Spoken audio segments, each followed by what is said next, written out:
مدینہ المنورہ کی ایک گلی سے میرے حضور گزر رہے ہیں، تو ایک ایسا مکان بن رہا تھا جس طرز تعمیر کو حضور پسند نہیں کرتے تھے۔ حضور نے روک کے پوچھا یہ کس کا مکان ہے؟ کہا فلاں انصاری صحابی کا۔ حضور نے کچھ نہیں کہا، گزر گئے۔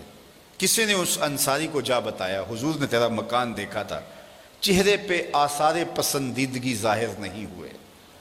اس نے کہا اچھا؟ کہا ہاں۔ اس نے کدال لیا اور مکان کو زمین کے برابر کر دیا۔ 2-4 دن کے بعد حضور کا دوبارہ گزر ہوا، دیکھا کہ ملبے کا ڈھیر پڑا ہوا ہے۔ اسے بلایا، کہا میں گزرا تھا، تیرا مکان تھا، آج ملبے کا ڈھیر ہے۔ کہا حضور میں نے گرا دیا ہے۔ فرمایا کیوں؟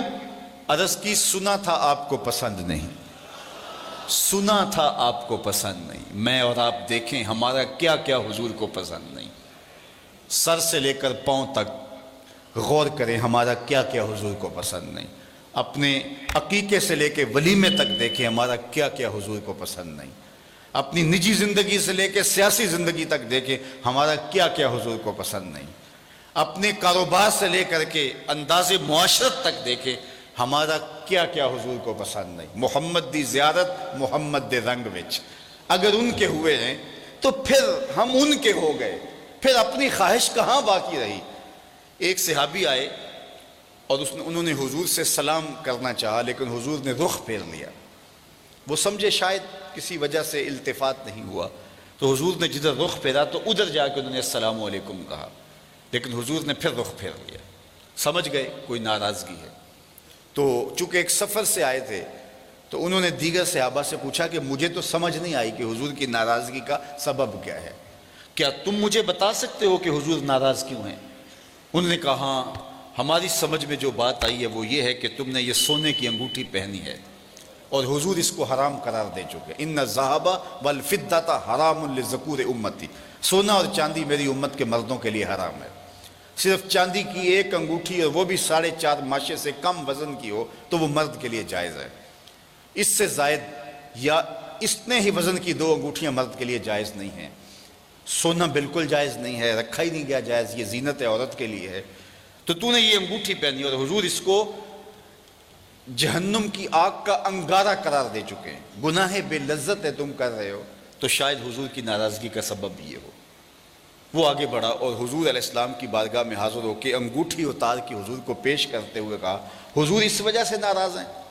تو آقا کریم نے یوں انگوٹھی پھینک دی۔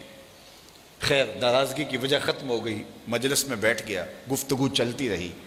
جب مجلس اختتام کو پہنچی، لوگ واپس پلٹے اور وہ بھی واپس جانے لگا تو کسی نے اشارہ دیا وہ سونے کی انگوٹھی تو اٹھا لو، تم تو نہیں پہن سکتے، تمہاری بیوی تو پہن سکتی ہے، قیمتی دھات ہے۔